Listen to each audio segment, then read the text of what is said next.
Hello everyone, আসসালামু আলাইকুম। আজকে আমি কথা বলবো যে সমস্ত খাবার আমাদের ত্বকের জন্য অত্যন্ত ক্ষতিকর। মিষ্টি জাতীয় খাবার। অতিরিক্ত মাত্রায় মিষ্টি জাতীয় খাবার খেলে সারা শরীরে প্রদাহ সৃষ্টি হয়, যা বিশেষ কিছু এনজাইমের ক্ষরণ বাড়িয়ে দেয়। এই এনজাইমগুলি ধীরে ধীরে ত্বকের ভেতরে থাকা কোলাজেন এবং এলিস্টিন নামক দুটি উপাদানকে ভেঙে দেয়, ফলে ত্বকে বয়সের ছাপও পড়তে শুরু করে। অতিরিক্ত লবণ। শরীরে লবণের পরিমাণ বাড়লে পানির পরিমাণও বৃদ্ধি পেতে থাকে, আর এমনটা হলে মুখের পাশাপাশি সারা শরীর ফুলতে শুরু করে, ফলে ত্বক তার স্বাভাবিক সৌন্দর্য হারায়। প্রক্রিয়াজাত খাবার।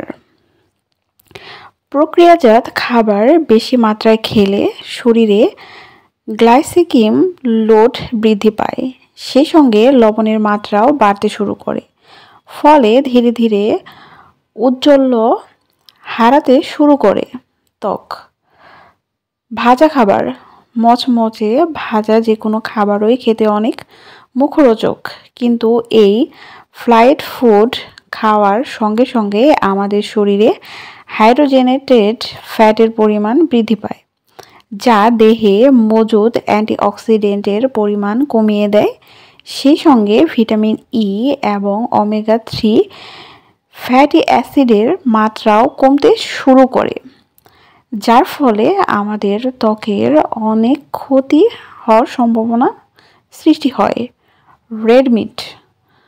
বেশি মাত্রায় এমন মাংস খেলে শরীরে ক্ষতিকর উপাদানের মাত্রা বৃদ্ধি পায়, সেই সঙ্গে কমতে শুরু করে অ্যান্টিঅক্সিডেন্টের পরিমাণ, ফলে স্বাভাবিকভাবেই ত্বক এবং শরীরের উপর খারাপ প্রভাব পড়ে।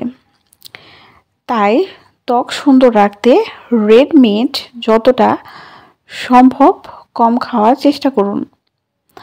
অ্যালকোহল।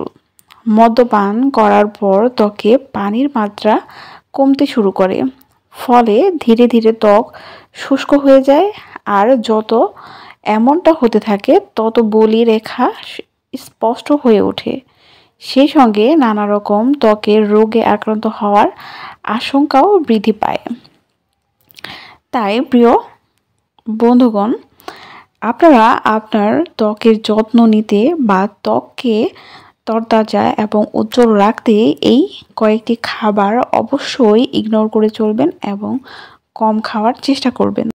সকলেই সুস্থ থাকবেন, ভালো থাকবেন। আসসালামু আলাইকুম।